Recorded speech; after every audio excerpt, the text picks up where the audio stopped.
Hello നമസ്കാരം, ഹോല വേൾഡിൻ്റെ പുതിയൊരു വീഡിയോയിലേക്ക് സ്വാഗതം. ഇന്ന് നമ്മുടെ കൂടെ ഉള്ളത് ഇദാൻ സാറാണ്. ഇദാൻ സാറ് യൂണി അബോർഡിൻ്റെ ഫൗണ്ടിങ് മെമ്പർ ആൻഡ് ഡയറക്ടറാണ്. ഇപ്പോൾ ഇദാൻ സാർ ഇന്ന് മെൽബണിൽ നിന്ന് സിഡ്നിയിലേക്ക് പറന്നിറങ്ങിയിരിക്കുന്ന നമ്മുടെ യൂട്യൂബിലുള്ള ഹോല വേൾഡിലെ പ്രേക്ഷകരെ കാണാനായിട്ടാണ്. And he wants to speak about uni abroad. Uni abroad വഴിയാണ് കഴിഞ്ഞ ഇന്ത്യയിൽ ഹോല വേൾഡിന് 90% സ്റ്റുഡൻസിനും അക്കോമഡേഷൻ കണ്ടുപിടിക്കാനായത്. അതുകൊണ്ട് തന്നെ എനിക്ക് വളരെ വേണ്ടപ്പെട്ട പ്രിയപ്പെട്ട ഒരു മനുഷ്യനാണെന്ന് നമ്മുടെ കൂടെ ഉള്ളത്. കാരണം നമ്മൾ തുടക്കത്തിലെ ഇന്ത്യകളിൽ സ്റ്റുഡൻസിന് വേണ്ടി അക്കോമഡേഷൻ കണ്ടുപിടിച്ചപ്പോൾ എന്തോരം ബുദ്ധിമുട്ടുണ്ട് എന്ന് നമുക്ക് മനസ്സിലായി. ആൻഡ് അതിൻ്റെ ഒരു മാക്സിമം പ്രൊഫഷണൽ ലെവലിൽ ബിസിനസ് ചെയ്യുന്ന അല്ലെങ്കിൽ സ്റ്റുഡൻസിനെ ഹെൽപ്പ് ചെയ്യുന്ന ഒരു മനുഷ്യനാണ്. 10-15 വർഷങ്ങളായിട്ട് ഓസ്ട്രേലിയയിലുണ്ട്. So he will have more to say about how to find student accommodations in Australia. Let's begin the show. Welcome. Okay. അപ്പോൾ ഇദാൻ സാർ ആദ്യം ഒരു ഇൻട്രൊഡക്ഷൻ പറയാമോ? നമ്മളെ പറ്റി തന്നെ ഒരു ബാക്ക്ഗ്രൗണ്ട് കുട്ടികൾക്കൊരായി.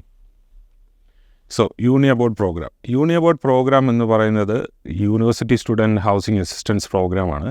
അതായത് ആദ്യമായി ഓസ്ട്രേലിയയിലേക്ക് വരുന്ന കുട്ടികൾക്ക് വേണ്ടിയിട്ട് ഡിസൈൻ ചെയ്തിട്ടുള്ള ഒരു പ്രോഗ്രാമാണ്. അത് അവർക്കുള്ള അസിസ്റ്റൻസ്, റൂം അസിസ്റ്റൻസ്, സ്റ്റേ കണ്ടുപിടിക്കുക, റൂം കണ്ടുപിടിക്കുക എന്നുള്ളൊരു ഇതിൽ ചെയ്തിട്ടുള്ളതാണ്. ടെക്നിക്കലി പറയുകയാണെങ്കിൽ 20 വർഷത്തോളം ആകുന്നു ഞങ്ങൾ ഓസ്ട്രേലിയയിൽ എത്തിയിട്ട്. ഈ 20 വർഷത്തിനുള്ളിൽ ഒരു 18 വർഷമായിട്ട് ഞാൻ പല മേഖലകളും പല ബന്ധങ്ങളുമായി സ്റ്റുഡൻസിന് വേണ്ടിയിട്ടുള്ള അക്കോമഡേഷൻസ് കണ്ടുപിടിക്കുകയും അങ്ങനത്തെ കാര്യങ്ങളൊക്കെ ചെയ്യുന്നുണ്ടായിരുന്നു. പക്ഷേ ഇതുപോലെ ഒരു ഫോർമേഷൻ തുടങ്ങാനുണ്ടായ കാരണം ഏകദേശം ഒരു 15-16 വർഷം മുമ്പാണ്. ബിക്കോസ് വളരെയധികം സ്റ്റുഡൻസ് വരുന്നു, അവരെ ഹെൽപ്പ് ചെയ്യാൻ തക്കവണ്ണം ഒരു സർവീസ് എന്നുള്ള രീതിയിൽ ഇത് പ്രോപ്പറായിട്ട് ചെയ്യാമെന്നുള്ളൊരു കാര്യം ചിന്തിച്ചു തുടങ്ങി. അങ്ങനെ അതൊരു ഫുൾ ഫോർമാറ്റിലാക്കി. ആ കാലങ്ങളിലൊക്കെ വളരെ കുട്ടികളൊന്നും വരുന്നില്ല, 30 പേര്, 40 പേര്, 50 പേര്, ആ റേഞ്ചിലൊക്കെ വരുന്നുള്ളായിരുന്നു. അപ്പോൾ അങ്ങനെ വരുന്നവർക്ക് വേണ്ടി പ്രോപ്പറായിട്ട് ഒരു ഫോർമാറ്റിലാക്കി ഇത് ചെയ്ത് തുടങ്ങിയതാണ്. അപ്പോൾ നമ്മൾ ഓസ്ട്രേലിയയിൽ എന്ത് ചെയ്താലും അത് ഓസ്ട്രേലിയൻ റൂളിനനുസരിച്ചും ടാക്സിനും ലോയ്ക്കും അനുസരിച്ച് ചെയ്യാൻ പറ്റുള്ളൂ. അപ്പം ഓക്കെ, ഇപ്പം നിങ്ങളുടെ ഒരു ഫ്രണ്ട് വരുന്നുണ്ട്, ഫ്രണ്ടിന് വേണ്ടിയിട്ട് റൂം കണ്ടുപിടിക്കണം, ഓക്കെ നിങ്ങൾക്ക് പോയി കണ്ടുപിടിക്കണം, നോ പ്രോബ്ലം. പക്ഷേ പ്രൊഫഷണലി ഒരു കാര്യം ചെയ്യുമ്പോൾ ഉറപ്പായിട്ടും നമുക്കത് ലോ അനുസരിച്ചും റൂൾ അനുസരിച്ചേ ചെയ്യാൻ പറ്റുള്ളൂ. അതെ.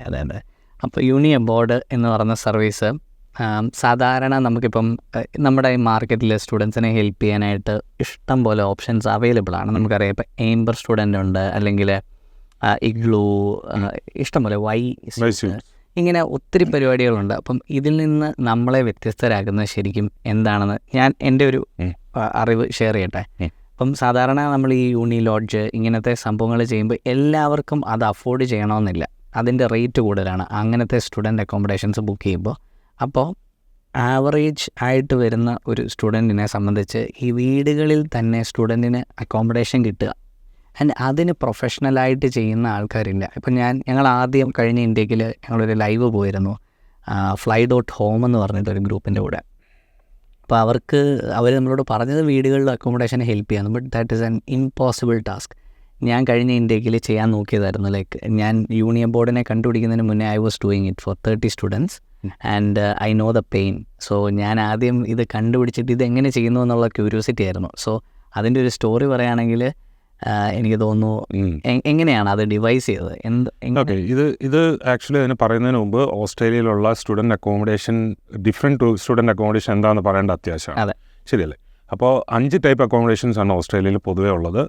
അതിനെ നമ്മൾ കാറ്റഗറൈസ് ചെയ്യുകയാണെങ്കിൽ ഒന്നാമത്തേത് യൂണിവേഴ്സിറ്റി സ്റ്റുഡൻറ്റ് അക്കോമഡേഷൻ എന്ന് പറയും. അതായത് ഹാൻഡിൽഡ് ബൈ യൂണിവേഴ്സിറ്റി. അതിൻ്റെ ഒരു കുഴപ്പമെന്ന് പറഞ്ഞു കഴിഞ്ഞാൽ യൂണിവേഴ്സിറ്റി സ്റ്റുഡൻറ്റ് അക്കോമഡേഷൻ എന്ന് പറഞ്ഞാൽ പൊതുവേ റേറ്റ് വളരെ കൂടുതലായിരിക്കും. സേ ഒരു 500 to 900 2024 അതാണ് അതിൻ്റെ ഒരു റേറ്റ്. അത് അടുത്തതായി വരുന്നതെന്ന് പറഞ്ഞാൽ സെക്കൻഡ് കാറ്റഗറി എന്ന് പറയുന്നത് യൂണിവേഴ്സിറ്റി സ്റ്റുഡൻസിന് വേണ്ടിയിട്ട് പ്രൈവറ്റ് ആൾക്കാർ ചെയ്യുന്ന യൂണിവേഴ്സിറ്റി അക്കോമഡേഷൻ.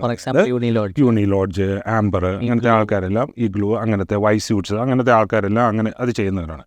അവരുടെയും റേറ്റ് എന്ന് പറഞ്ഞു കഴിഞ്ഞാൽ കമ്പാരിറ്റീവ്ലി വളരെ കൂടുതലായിരിക്കും. എന്നാൽ യൂണിവേഴ്സിറ്റി അക്കോമഡേഷനേക്കാളും കുറവായിരിക്കും. ഇപ്പോൾ ഈ ആംബറൊക്കെ വർക്ക് ചെയ്യുന്നത് ഈ ഒരു അക്കോമഡേഷൻ സ്പേസിൽ കുറേ റൂംസ് ബുക്ക് ചെയ്തിട്ടിട്ട് ദെൻ ദേ സെൽ ഔട്ട്. അവർ ശരിയായിട്ട് പറഞ്ഞാൽ സബ് ലീസിങ് എന്ന് പറഞ്ഞ ഒരു പ്രോജക്റ്റാണ് ചെയ്യുന്നത്. പക്ഷേ അത് എന്താ പറയുന്നത്, ഓണറുടെ ആക്ച്വലി ഓസ്ട്രേലിയയിൽ സബ് ലീസിങ് ഇല്ലീഗലാണ്. നമുക്കൊരു വീട് എടുത്തതിന് ശേഷം അതിൽ നമുക്ക് സബ് ലീസ് ചെയ്യാൻ പല റൂമുകൾ കൊടുക്കാമെന്ന് പറഞ്ഞാൽ അത് ഇല്ലീഗലാണ്. പക്ഷേ ഇവരെന്ന് പറഞ്ഞാൽ പ്രൊഫഷണലി അതിന് ഓണറുമായിട്ടുള്ള കാര്യങ്ങളെല്ലാം വെച്ച് പേപ്പർ വർക്കെല്ലാം ശരിയാക്കി ആണ് അത് ചെയ്യുന്നത്. അതുകൊണ്ട് തന്നെ കോസ്റ്റ് വളരെ കൂടുതലാണ്. കാരണം അതിന് 1-2 ഹാൻഡ്ലേഴ്സ് ഉണ്ടാവും, ഇൻ ബിറ്റ്വീൻ ആൾക്കാരുണ്ടാവും. അപ്പോൾ അതിനനുസരിച്ച് ഓരോ മാസം വരുന്ന റേറ്റ് കൂടുതലായിരിക്കും. റേറ്റിംഗ് എന്ന് പറഞ്ഞു കഴിഞ്ഞാൽ ഒരു $450, $600 വരുമായിരിക്കും. അതിൽ $350 to $600 എന്ന് കൂട്ടിക്കും. അങ്ങനെ ആയിരിക്കും ഇതിൻ്റെ ഒരു റേറ്റിംഗ് വരുന്നത്. അടുത്ത സെറ്റ് ഓഫ് അക്കോമഡേഷൻസ് എന്ന് പറയുന്നത് 3 ടൈപ്പാണ്. ഈ 3 ടൈപ്പിലാണ് സാധാരണഗതിക്ക് നമ്മുടെ കുട്ടികളെല്ലാം എടുക്കുന്നത്. ഇതെന്ന് പറഞ്ഞു കഴിഞ്ഞാൽ 3 ടൈപ്പിൽ ഒന്നെന്ന് പറഞ്ഞാൽ ഓണേഴ്സ് ഹാൻഡിൽ ചെയ്യുന്ന വീടുകളുള്ള അക്കോമഡേഷൻസ്, അതായത് റൂമിങ്സ്. അപ്പോൾ അതൊന്ന്. രണ്ടാമത് സ്റ്റുഡൻസ്, അതായത് പല സ്റ്റുഡൻസായിട്ട് ചേർന്ന് അവർ ഗ്രൂപ്പായിട്ട് ചേർന്ന് ഒരുമിച്ച് തുടങ്ങി അതിൻ്റെ അകത്തൊരു റൂം ഫ്രീ വരുമ്പോൾ നമ്മളെ അറിയിച്ചിട്ട് അങ്ങനെയുള്ള ഒരു പരിപാടി. അപ്പോൾ ഇതാണ് യൂണി അബോർഡിൻ്റെ മെയിൻ ഏരിയ, ഈ 3rd category. That is what uni അബോർഡിനെ സ്പെഷ്യൽ ആക്കുന്നത്. കാരണം ഞാൻ ഈ അക്കോമഡേഷൻ കണ്ടുപിടിച്ച് കൊടുക്കാൻ പോയപ്പോൾ എനിക്ക് മനസ്സിലായി യൂണി ലോഡ്ജോ ഇതൊക്കെ എന്നെക്കൊണ്ട് പറ്റുള്ളൂ. എനിക്കല്ലാതെ ഒരു ഡാറ്റാബേസ് ഇല്ല എൻ്റെ കയ്യിൽ ഈ സ്റ്റുഡൻസിനെ കണ്ടുപിടിക്കാനോ ഓണേഴ്സിനെ കണ്ടുപിടിക്കാനോ, അല്ലേ? അപ്പോൾ യൂണി ലോഡ്ജിൻ്റെ പരിപാടി, ആംബർ ചെയ്യുന്ന പരിപാടിയും അത്യാവശ്യം it's easy to do and everyone is doing. Why യൂണി അബോർഡ് സ്പെഷ്യലിസ്റ്റ് ഈ 3rd കാറ്റഗറിയിലേക്ക് ഇവർക്ക് ടാപ്പ് ഇൻ ചെയ്യാൻ പറ്റുന്നുണ്ട്. അത് 15 കൊല്ലത്തെ എക്സ്പീരിയൻസ് കൊണ്ടാണ് എന്നോട് പറഞ്ഞത്. അപ്പോൾ തേർഡ്, ഫോർത്ത് ആൻഡ് ഫിഫ്ത്ത് ഈ 3 എണ്ണമാണ് നമ്മൾ കൂടുതലായിട്ട് ചെയ്തത്. 4th, 5th ഉണ്ട്. 4th, 5th ഉണ്ട്. ഇപ്പോൾ 3rd ആണ് ഞാൻ പറഞ്ഞത് ഓണേഴ്സ് ഹാൻഡിൽ ചെയ്യുന്ന അക്കോമഡേഷൻസ്. 4th ആണ് സ്റ്റുഡൻസ് ഉള്ള ടെനൻസ് ഉള്ള സ്റ്റുഡൻസ് വാടക എടുത്തിട്ട് അവരുടെ നമുക്ക്. പിന്നെ 3ാമതുള്ളത് PG അക്കോമഡേഷൻ, പേയിങ് ഗസ്റ്റ്. അഞ്ചാമത്തേത് paying guest. 4 students 3 owners. Okay. അപ്പോൾ അങ്ങനെ വന്ന് ഈ 3 ഏരിയയിലാണ് നമ്മൾ കൂടുതലായിട്ട് ചെയ്യുന്നത്. കാരണം ഇതിൻ്റെ എക്സ്പീരിയൻസ് എന്ന് പറഞ്ഞു കഴിഞ്ഞാൽ ഞാൻ പറഞ്ഞല്ലോ, കഴിഞ്ഞ 16 വർഷമായിട്ട് നമുക്കുള്ള ഡേറ്റാ ബാങ്കാണ് നമ്മുടെ മെയിൻ കാര്യം. ഓൾമോസ്റ്റ് 3000+ ഓണേഴ്സ് നമുക്ക് ലിസ്റ്റ് ചെയ്തിട്ടുണ്ട്. അതിൽ 6500+ റൂംസ് നമ്മുടെ കയ്യിൽ ലിസ്റ്റ് ചെയ്തിട്ടുണ്ട്. അപ്പം ഇതിൻ്റെ ഒരു കാര്യം, കുട്ടികളെന്ന് പറഞ്ഞാൽ 6 മാസമായിരിക്കും പൊതുവെ എല്ലായിടത്തും താമസിക്കുന്നത്. അപ്പോൾ വൺസ് ഇത് 6 മാസം ഇവർ ഇറങ്ങിക്കഴിയുമ്പോഴത്തേന് അടുത്ത സെറ്റ് വരുമ്പോഴത്തേന് നമുക്ക് ആ റൂം തിരിച്ചു കിട്ടുന്ന ഒരു കാര്യമാണ്. അപ്പം നമ്മൾ ഇവരുമായിട്ട് കോൺസ്റ്റൻ്റ് ആയിട്ടൊരു ഇതുള്ളത് കൊണ്ടും ഇവർ വെരിഫൈഡ് പ്രൊഫൈലാണ്, 100% സെക്യൂർ ആയിരിക്കും. നമുക്കിപ്പോൾ അവിടെ പോയി കാണേണ്ട ആവശ്യമില്ല. കാരണം നമ്മളിതിന് മുന്നേ കണ്ടിട്ടുണ്ട്, നമ്മുടെ കുട്ടികൾ ഷെയർ ചെയ്തിട്ടുണ്ട് ഫോട്ടോ. അപ്പം നമുക്ക് ഓൾറെഡി അവരെ അറിയാം. ദാറ്റ് ഇസ് വൈ നമുക്ക് അതുകൊണ്ട് ബോണ്ട് കൊടുക്കാനും ഒന്നും നമുക്ക് ടെൻഷൻ അല്ലേ. നമുക്ക് ഏറ്റവും വലിയ പേടി എന്താ, ഈ ഫേസ്ബുക്ക് മാർക്കറ്റ് പ്ലേസിലോ അല്ലെങ്കിൽ ഗംട്രിയിലോ കണ്ടുപിടിക്കുന്ന അതേ സംഭവമാണ് നമ്മളിവിടെ ഇതാൻ സാർ കണ്ടുപിടിച്ചിരുന്നത്. പക്ഷെ അങ്ങനെ ചെയ്യുമ്പോൾ അതിനകത്ത് തട്ടിപ്പുകൾ നടക്കാറുണ്ട്. അതായിരുന്നു എനിക്ക് ഏറ്റവും വലിയ ടെൻഷൻ. കാരണം ഞാനൊരു കാരണവശാലും അത് പിടിക്കത്തില്ല. കാരണം എനിക്ക് ടെൻഷനാകുന്നു, ഇതിനകത്ത് തട്ടിപ്പുണ്ടെന്നുള്ളത് എനിക്കറിയാം. അതുകൊണ്ടാണ് ഞാൻ കഴിഞ്ഞ ഇന്ത്യയിൽ ഗംട്രി വഴിയും ഫേസ്ബുക്ക് വഴിയും കണ്ടുപിടിച്ചിട്ടും ഞാൻ 1-2 പേർക്ക് അങ്ങനെ ചെയ്തു കൊടുത്തു. ബട്ട് എല്ലാവർക്കും അങ്ങനെ ചെയ്ത് കഴിഞ്ഞാൽ അതിനകത്ത് എവിടെയെങ്കിലും പരാതി വരും. അവസാനം നമ്മൾ തന്നെ അത് സോൾവ് ചെയ്യാൻ പോകും. ഇല്ല, അതിനകത്ത് ഭയങ്കര സ്കാമുകൾ നടക്കുന്നുണ്ട്. അത് ഈവൻ എനിക്ക് വരെ അബദ്ധം പറ്റിയിട്ടുണ്ട്. ഈ പറഞ്ഞ പോലെ ഫസ്റ്റ് നമുക്കൊരു സ്റ്റുഡൻറ്റിനോട് പോലെ ടാസ്മാനിയയിൽ ഒരെണ്ണം വേണ്ടിയിരുന്നു. അപ്പോൾ ആ സ്റ്റുഡൻറ്റിനോട് തിരക്കി. ആ പുള്ളി എന്നോട് പറഞ്ഞ റൂമെന്ന് പറഞ്ഞു കഴിഞ്ഞാൽ ആക്ച്വലി ഇങ്ങനെ ഈ പറഞ്ഞ പുള്ളി എനിക്ക് റെക്കമെൻഡ് ചെയ്ത ഈ റൂമെന്ന് പറഞ്ഞു കഴിഞ്ഞാൽ ഇയാൾ നെറ്റ് നോക്കിയിട്ട് എടുത്ത് എനിക്ക് തന്നത്. നമ്മളത് അറിയുന്നില്ല. ഞാൻ ആളുമായിട്ട് കോൺടാക്ട് ചെയ്തു. അയാൾ ഭയങ്കര ഹാപ്പി. ഞാനൊന്ന് $400 അയച്ചു കൊടുത്തു, ബ്ലോക്ക് ചെയ്തു. കുട്ടി അവിടെ ചെന്ന് കഴിഞ്ഞപ്പോഴത്തേനും അവർ പറഞ്ഞു ആളിവിടെ താമസിക്കുന്നില്ല എന്ന് പറഞ്ഞു. അങ്ങനെ ഒരാളിവിടെ താമസിക്കുന്നില്ല, ഞങ്ങളാരും ബുക്ക് ചെയ്തിട്ടില്ല എന്ന് പറഞ്ഞു. അങ്ങനെ പെട്ടെന്ന് തന്നെ നമുക്ക് അവിടെ ഫ്രണ്ട്സ് ഉള്ളതുകൊണ്ട് അവർക്ക് ടെമ്പററി അക്കോമഡേഷൻ റെഡിയാക്കി കൊടുക്കുകയും ആൾക്ക് കാര്യങ്ങളെല്ലാം ചെയ്തു കൊടുത്തു. നമ്മളെപ്പോഴും കുട്ടികളെ പ്രോപ്പറായിട്ടുള്ള കാര്യങ്ങൾ നമ്മൾ ചെയ്യുന്നുണ്ട്. പക്ഷേ ഇതിൻ്റെ അകത്ത് സംഭവം എന്ന് പറഞ്ഞാൽ ഈ സ്കാം ഇത് ഒന്നാമത്തെ ഇതിൻ്റെ അകത്ത് ഉണ്ടെന്നുള്ളതാണ്. അത് നമുക്ക് തന്നെ സംഭവിച്ചിട്ടുണ്ട്. ഈ കഴിഞ്ഞ ഇന്ത്യക്ക് സംഭവിച്ചൊരു കാര്യം പറയാം. ഒരു ദിവസം 2 മണി 3 മണി രാത്രി ആയപ്പോഴത്തേന് എനിക്കൊരു കോൾ വരികയാണ്. ഈ കുട്ടിയാണ് ഫോണിൽ കൂടെ ഭയങ്കര കരച്ചിൽ. ഫോൺ എടുക്കുന്നത് കരയുന്നത് കേൾക്കുന്നത്. പുള്ളിക്കാരി സംസാരിച്ച് കുറേ നേരം ഒന്ന് സാന്ത്വനിപ്പിച്ച് കഴിഞ്ഞപ്പോൾ മനസ്സിലായി ഇന്ത്യക്കാരിയാണെന്ന് മനസ്സിലായി. അപ്പം sir I M in trouble എന്ന് പറഞ്ഞിട്ട് കരയുന്നു. അപ്പം ഞാൻ ചോദിച്ചത് എവിടെയാണ്, എന്താണ്, ആരാണ് എനിക്കറിയത്തില്ലല്ലോ. കാരണം നമ്മൾ ഓൾ ഓവർ ഓസ്ട്രേലിയ നമ്മൾ ചെയ്യുന്നത് കൊണ്ട് എവിടുന്ന് ഈ കോൾ വരുന്നതെന്ന് അറിയത്തില്ല. ഓക്കെ, എന്താണെങ്കിലും വിളിച്ചത് മെൽബണിൽ നിന്ന് തന്നെയായിരുന്നു. മെൽബണിൽ നിന്ന് വന്നൊരു കുട്ടിയാണ്. സംഭവം എന്താണെന്ന് വെച്ചാൽ ഈ കുട്ടി ആന്ധ്രയിൽ നിന്ന് ഫേസ്ബുക്ക് മാർക്കറ്റ് പ്ലേസ് വഴി ഒരു റൂം കണ്ടുപിടിച്ചു. എന്നിട്ട് സംഭവിച്ചെന്ന് പറഞ്ഞു കഴിഞ്ഞാൽ അവർ അപ്പം ഈ പറഞ്ഞ പോലെ ഫോട്ടോസ് അയച്ചു കൊടുക്കുന്നു, ഫോൺ കോണ്ടാക്ട് ചെയ്യുന്നു, email address, WhatsApp number, even Instagram എല്ലാം അയച്ചു കൊടുക്കുന്നു. ട്രസ്റ്റ് ഫുൾ എടുത്തു, ബാങ്ക് അക്കൗണ്ട് ഡീറ്റെയിൽസ് അയച്ചു കൊടുത്തു അവരുടെ. എന്നിട്ട് ആ അക്കൗണ്ടിലേക്ക് $3000 ട്രാൻസ്ഫർ ചെയ്യാൻ പറഞ്ഞു. $3000 ട്രാൻസ്ഫർ ചെയ്യാൻ ഫസ്റ്റ് പറഞ്ഞു. അപ്പോൾ ആ കുട്ടി $3000 ട്രാൻസ്ഫർ ചെയ്യാൻ വെച്ച് കഴിഞ്ഞാൽ ബോണ്ടും റെൻറ്റും ഫസ്റ്റ് ഒരു എമൗണ്ട് ഉണ്ടല്ലോ. അപ്പോൾ ആ സാധാരണഗതിക്ക് വരുന്ന കുട്ടികൾക്ക് ആദ്യമായി കൊടുക്കേണ്ട ഒരു എമൗണ്ടാണ് ഈ ബോണ്ടും റെൻറ്റും എന്നുള്ളത്. അപ്പോൾ അത് രണ്ടും അയച്ചു കൊടുക്കാൻ പറഞ്ഞു. അത് ഈ കുട്ടി അയച്ചു കൊടുത്തപ്പോൾ പറഞ്ഞു 1 മാസത്തേയും കൂടെ റെൻറ്റ് നമുക്ക് എക്സ്ട്രാ വേണമെന്ന് പറഞ്ഞ് അങ്ങനെ $1000 അയച്ച് $4000 അയച്ചു കൊടുത്തു. $4000 അയച്ചു കൊടുത്തതിന് ശേഷം ആൾ എയർപോർട്ടിൽ നിന്ന് നാട്ടിൽ നിന്ന് കയറിയപ്പോൾ ഇവരെ വിളിച്ചിട്ട് പറഞ്ഞു ഞാനിങ്ങനെ വരുന്നുണ്ട്. ഓക്കെ, നോ പ്രോബ്ലം, ഞങ്ങളിവിടെ ഉറങ്ങാതിരിക്കാൻ എപ്പോൾ ആണെങ്കിലും വന്നോളൂ, നോ പ്രോബ്ലം എന്ന് പറഞ്ഞു. ഇവർ പ്രോബ്ലം ഇല്ലയെന്ന് പറഞ്ഞ് ഇവർ വന്നു. ഇവിടെ വന്ന് എയർപോർട്ടിൽ ഇറങ്ങി. സാർ ഞാൻ എയർപോർട്ടിൽ ഇറങ്ങിയിട്ടുണ്ടെന്നും പറഞ്ഞ് ഈ കുട്ടി ഇങ്ങേർക്ക് മെസ്സേജ് അയച്ചു. ഓക്കെ, എയർപോർട്ടിലെ വൈഫൈ ഉള്ളൂ, അപ്പോൾ അതിന് വാട്സപ്പ് കിട്ടത്തുള്ളൂ. ആ വാട്സപ്പിൽ നിന്ന് ഈ കുട്ടിയെ ഇദ്ദേഹത്തെ വിളിച്ചു കഴിഞ്ഞപ്പോഴത്തേന് പറഞ്ഞു, ഓക്കെ ഞങ്ങളിവിടെ വെയിറ്റ് ചെയ്തിരിക്കുന്നത്. രാത്രിയിലാണ് വരുന്നത്, 12:30 11:30 എയർപോർട്ടിൽ ഇറങ്ങുന്നത്. ഈ എയർപോർട്ടിൽ നിന്ന് ഇറങ്ങിയതിന് ശേഷം ആണ് ഈ പക്ഷേ വിളിക്കുന്നത്. എന്നിട്ട് ഈ ഇമിഗ്രേഷൻ ക്ലിയറൻസ് എല്ലാം കഴിഞ്ഞ് കഴിഞ്ഞപ്പോഴത്തേന് 12:30 ഇറങ്ങിയപ്പോൾ. എന്നിട്ട് അവിടുന്ന് ഒരു ടാക്സി വിളിച്ച് നേരെ വീട്ടിലെത്തി കഴിഞ്ഞ് കഴിഞ്ഞപ്പോഴത്തേന് അങ്ങനെ ഒരു ഹൗസ് നമ്പർ ഇല്ല, അഡ്രസ് ഇല്ല. ഈ ഫോണിൽ വിളിച്ചപ്പോൾ ഫോൺ എടുക്കുന്നില്ല. Quiet possible. എന്നിട്ട് സംഭവിച്ചെന്ന് പറഞ്ഞ് ഡീക്കൻ യൂണിവേഴ്സിറ്റി ഇവിടുത്തെ എന്താ പറയുക നമ്മുടെ ബർവുഡ് ക്യാമ്പസിലെ കുട്ടിയാണ്, കാണുകയില്ലായിരുന്നു ഈ സംഭവിച്ചത്. എന്നിട്ട് ഡീക്കൻ യൂണിവേഴ്സിറ്റിയിലെ ഡ്രൈവറാണ് പിക്കപ്പിന് പോയത്. അപ്പോൾ പുള്ളിയോട് നമ്പർ കൊടുത്ത് ഈ പുള്ളിക്കാരുടെ ഫ്രണ്ടിന് ഞങ്ങൾ ആ റൂം റെഡിയാക്കി കൊടുത്തത്. അപ്പോൾ ആ കുട്ടിയെ വിളിച്ചു, ആ കുട്ടി ഇങ്ങോട്ട് നമ്പർ കൊടുത്തു. അങ്ങനെയാണ് നമ്മളെ വിളിച്ചത്. അന്ന് തന്നെ രാത്രി പോയി ആളെ ഞാൻ പിക്ക് ചെയ്തുകൊണ്ട് വീട്ടിൽ വന്നു, സ്റ്റേ ചെയ്തു.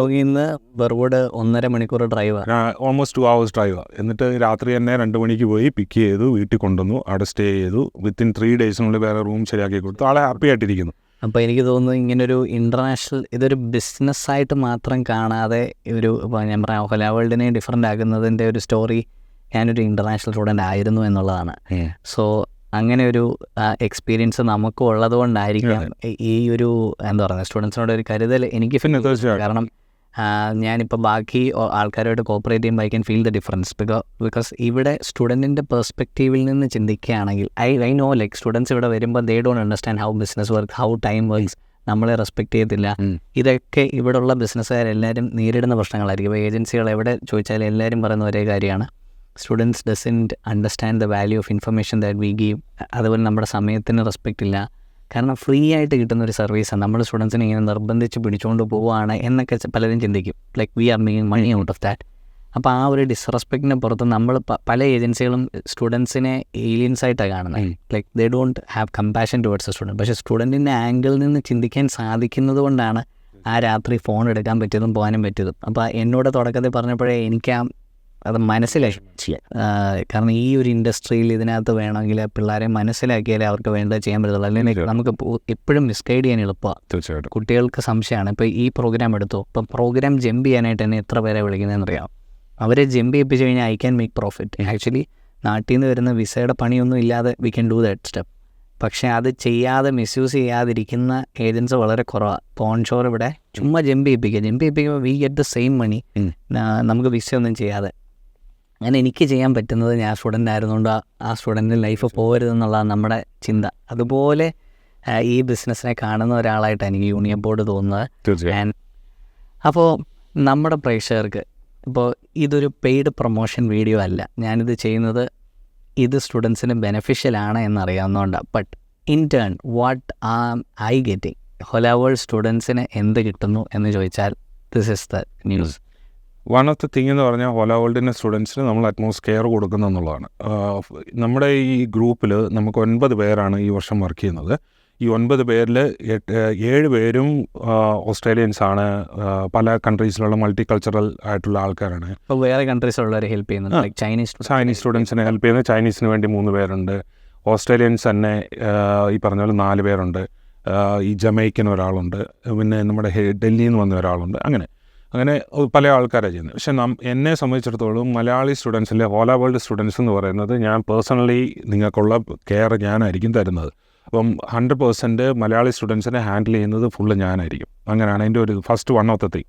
സെക്കൻഡ് തിങ് എന്ന് പറഞ്ഞാൽ ഹോല വേൾഡ് വഴി രജിസ്റ്റർ ചെയ്യുന്ന കുട്ടികൾക്ക് ഒരു 10% ഡിസ്കൗണ്ട് അത് എപ്പോഴും നമുക്കവിടെ ഉള്ളതാണ്. അതായത് നമ്മൾ യൂണിയൻ ബോർഡിൻ്റെ സൈറ്റിൽ പോയി രജിസ്റ്റർ ചെയ്യുമ്പോൾ കാണുന്ന ഫീസിനേക്കാളും 10% കുറവായിരിക്കും when you contact Hola World after service team. ഇപ്പോൾ ഹോല വേൾഡിൻ്റെ സ്റ്റുഡൻസ് ആണെങ്കിൽ they'll get further more benefits.